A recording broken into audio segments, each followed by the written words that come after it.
بسم اللہ الرحمن الرحیم. ناظرین السلام علیکم. میں ہوں آپ کا میزبان صابر شاکر وفاق دارالحکومت اسلام آباد اور پاکستان بھر سے کچھ اہم خبریں ہیں جو کہ آپ سے شیئر کرنی ہیں. ڈیولپمنٹس ہو رہی ہیں کچھ امپورٹنٹ، اس کے بارے میں بھی آگاہ کرنا ہے، لیکن سب سے پہلے جو امپورٹنٹ خبر ہے اس کو مس نہیں کیا جا سکتا، اور وہ بھی ہمارے پاکستان سے، ہمارے خطے سے بھی اس کا گہرا تعلق ہے، اور وہ ہے بھارت سے متعلق خبر. کینیڈا اور بھارت کے درمیان سفارتی جنگ شروع ہو چکی ہے. بھارت سے ایک غلطی ہو گئی اور وہ فرنٹ فٹ پہ کھیلا اور وہ ہو گیا ہے کیچ آؤٹ، اور کیچ آؤٹ کیا ہے کینیڈا کے وزیر اعظم، اور انہوں نے واضح طور پہ خبردار بھی کیا اور براہ راست نریندر مودی بھارتی وزیر اعظم G20 کانفرنس میں ان سے بات بھی کی. اور ہوا یہ کہ ایک سکھ رہنما جو کہ کینیڈین شہری تھے اور وہ خالصتان کے حامی تھے، خالصتان تحریک چلا رہے تھے، اپنے لیے الگ وطن کا مطالبہ کر رہے تھے، ان کو کینیڈا میں قتل کر دیا گیا، جون میں کیا گیا، اور اس کے بعد انویسٹیگیشن سٹارٹ ہوئی، اور جب تحقیقات شروع ہوئی تو اس میں ساری چیزیں سامنے آ چکی ہیں. اور اس میں کینیڈا کے وزیر اعظم نے اس بات کو چھپایا نہیں، بلکہ اپنے عوام کو بھی اعتماد میں لیا، اپنی پارلیمان کو بھی اعتماد میں لیا، اور اپنے دوست ممالک جو ان کے اتحادی ہیں ان کو بھی فوری طور پہ اعتماد میں لیا، اور اوپن آ کے ایک سٹیٹمنٹ دے دی جس میں انہوں نے کہا کہ بھارت اس میں ملوث ہے اور اس کی تحقیقات ہو رہی ہیں، بھارت کی خفیہ ادارے اس میں ملوث ہیں، اس کی تحقیقات ہو رہی ہیں. اور اتنے شواہد ان کو ملے کہ انہوں نے بھارت خفیہ ایجنسی کے جو لیڈ کر رہے تھے ادھر کینیڈا میں، ان کو جو کہ سفارتکار کے سٹیٹس میں تھے، ان کو انہوں نے ملک چھوڑنے کا، ملک بدر کرنے کا حکم دے دیا، جس کے جواب میں بھارت نے بھی کر دیا ہے. اب پریشر جو ہے وہ بھارت پہ بڑھتا جا رہا ہے، اور اس کا نتیجہ کیا نکلے گا اس کے بھی ذرا تھوڑے سے پہلو دیکھ لیتے ہیں. کیونکہ اب تک امریکہ، برطانیہ، آسٹریلیا، نیوزی لینڈ یہ سب کے سب آ چکے ہیں کینیڈا کے حق میں، اور انہوں نے بھی شفاف صاف تحقیقات کا مطالبہ بھی کیا ہے، اور انہوں نے کہا ہے کہ ملزمان کو کیفل کردار تک پہنچا جائے، اور یہ چیزیں جو ہیں یہ برداشت نہیں کی جا سکتی. اور تقریباً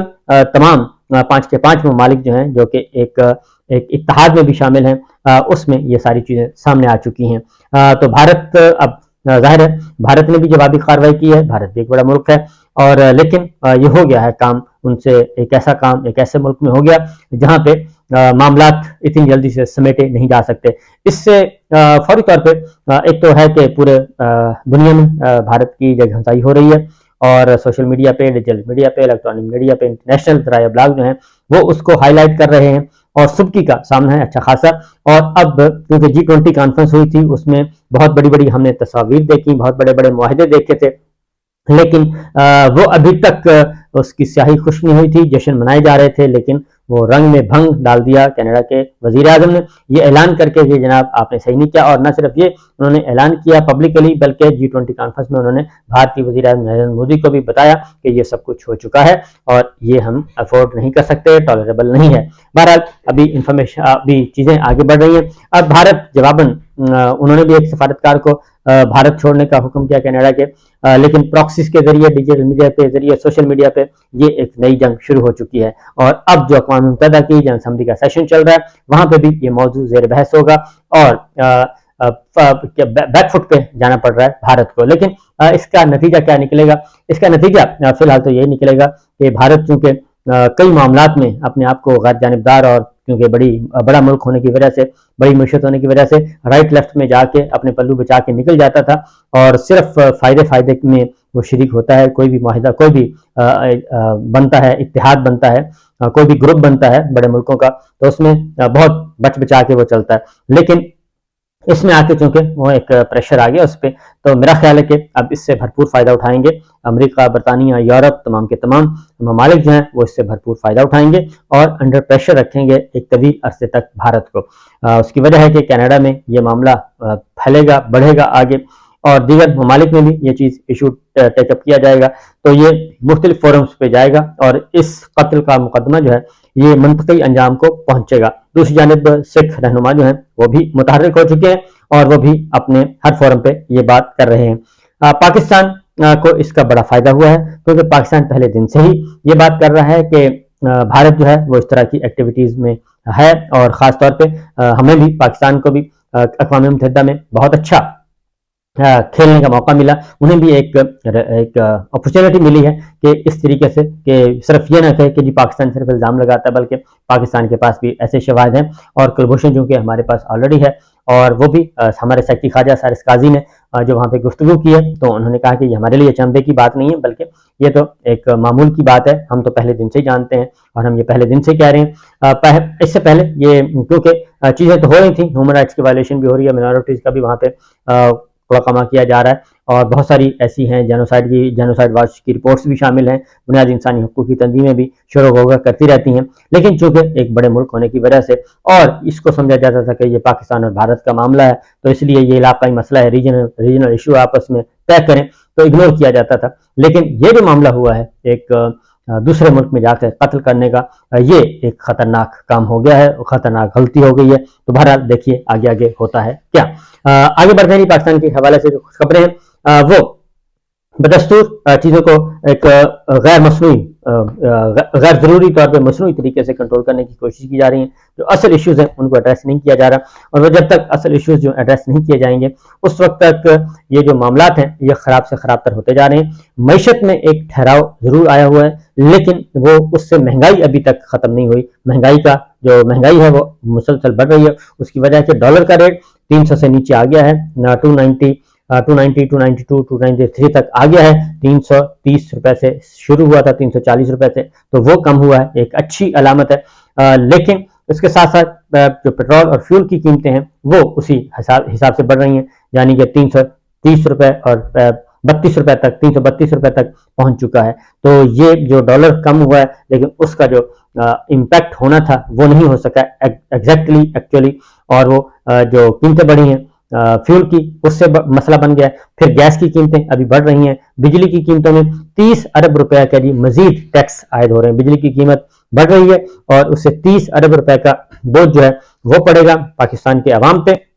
جبکہ گیس کی قیمتوں میں 435 ارب روپے کا بوجھ ڈلنا ہے۔ وہ 45% گیس کی قیمتیں بڑھ رہی ہیں، 435 ارب روپے کا بوجھ آئے گا پاکستان کے عوام پہ، بجلی کی قیمتوں پہ آئے گا اور پیٹرول کی قیمتیں۔ تو ڈالر ایک حساب سے کم ہوا ہے اور اس کی بہت ساری وجوہات ہیں، اور کچھ سختی بھی کی گئی ہے، اور کچھ جو ایک ہوتا تھا مصنوعی طریقے سے اور ڈالر سمگل ہوتا تھا، سمگلنگ آئی تھنک روکی گئی ہے، اور یہ چیزیں ایک اچھی علامت کے طور پر، کیونکہ اس وقت پاکستان کو سب سے زیادہ ضرورت اکانومی کی ہے کہ مضبوط اکانومی ہوگی تو ہم آگے جا کے کہیں کوئی بات کر سکیں گے، ورنہ حالات و واقعات اسی طرح رہیں گے۔ لیکن ساتھ ساتھ جو پولیٹیکل اسٹیبلٹی ہے وہ ابھی تک موجود نہیں ہے۔ بڑی خبریں آ رہی ہیں، پس پردہ بہت کچھ ہو رہا ہے، اتنی خبریں ہیں پردے کے پیچھے کہ ہم تصور بھی نہیں کر سکتے، وہ ہمارے سب کے قد کاٹ سے بہت بڑی خبریں ہیں، اس لیے اس طرف ابھی ہم نہیں جا رہے۔ لیکن جو اس وقت پولیٹیکل سائڈ پہ میں آپ کو بتا دیتا ہوں کہ آج بھی جو ہے چیزیں جو ہیں وہ آگے نہیں بڑھ سکیں۔ شیخ رشید صاحب، صداقت عباسی صاحب، اور جو کہ مسنگ پرسن میں شامل ہیں، ان کی بازیابی کے لیے، ان کے ان کو پروڈیوس کرنے کے لیے آج بھی مختلف عدالتوں میں معاملات پیٹیشنز فائل کی گئیں، لیکن ابھی تک ان پہ کوئی حکم صادر نہیں ہوا، اور یہ سارے کے سارے رہنما جو ہیں وہ لاپتہ ہی رہیں گے، اور یہ ان کو شاید ان کے خلاف نہ ہی مقدمات کوئی کسی عدالت میں شاید ان کو پیش نہ کیا جائے اور ان کو روپوش رکھا جائے گا۔ شیریں مزاری صاحبہ نے آج ایک عدالت میں آنا تھا، لیکن انہوں نے بھی ایک اپلیکیشن دی، حاضری سے استثناء کی، وہ بھی نہیں آئیں، ان کو بھی ریلیف مل گیا آج کی حد تک۔ اور اس طریقے سے عمران ریاض خان، ان کا کیس آج اسلام آباد لاہور ہائی کورٹ میں پھر ٹیک اپ کیا گیا، چیف جسٹس صاحب کی عدالت تھی، اور ایک اچھی اطلاع یہ ہے کہ آج لاسٹ جو ہے وہ دے دی گئی ہے مہلت، آخری مہلت دے دی گئی ہے، اور باقاعدہ ریٹن آرڈر جو court order of the day ہے وہ ایشو ہوا ہے۔ اس کے اکارڈنگلی آج کہا گیا ہے کہ جی یہ لاسٹ وارننگ ہے، لاسٹ اپورچونٹی ہے، اگر آپ اس کو لا سکتے ہیں، بازیاب کروا سکتے ہیں تو پروڈیوس کر سکتے ہیں تو ویل اینڈ گڈ، ادروائز پھر قانون اپنا راستہ لے گا۔ اور آئی جی پنجاب سے کہا گیا ہے کہ جناب آپ آخری کوشش کر کے دیکھ لیں، اور وہ بھی 26 ستمبر تک، زیادہ ڈیلے نہیں کیا گیا۔ یہ ایک کام ہوا ہے، اور آگے جو ایک عمران خان صاحب کے خلاف جتنے بھی معاملات ہیں وہ بدستور آگے بڑھ رہے ہیں۔ نمبر 1 غیر شرعی نکاح کا معاملہ وہ آگے نہیں بڑھ سکا، رضوان عباسی صاحب پروسیکیوٹر اور نعیم حیدر پنجوتا آئے تھے، اور انہوں نے بغیر کسی کارروائی کے جو ہے سماعت ملتوی کر دی گئی۔ عمران خان صاحب کو نوٹس ہوا ہے اور بشرا بی بی کو نوٹس ہوا ہے۔ یہ میں سمجھتا ہوں ایک غیر ضروری سا کیس ہے، اس کو بالکل اس طرح کی چیزوں پہ نہیں آنا چاہیے۔ اور دوسرا ایک اور ہوا ہے جی آج 9 مئی کے حوالے سے مختلف مقدمات میں باقاعدہ طور پہ لاہور پولیس کی طرف سے بتا دیا گیا ہے، خاتون پولیس آفیسر نے بتایا کہ 9 مئی میں عمران خان صاحب سے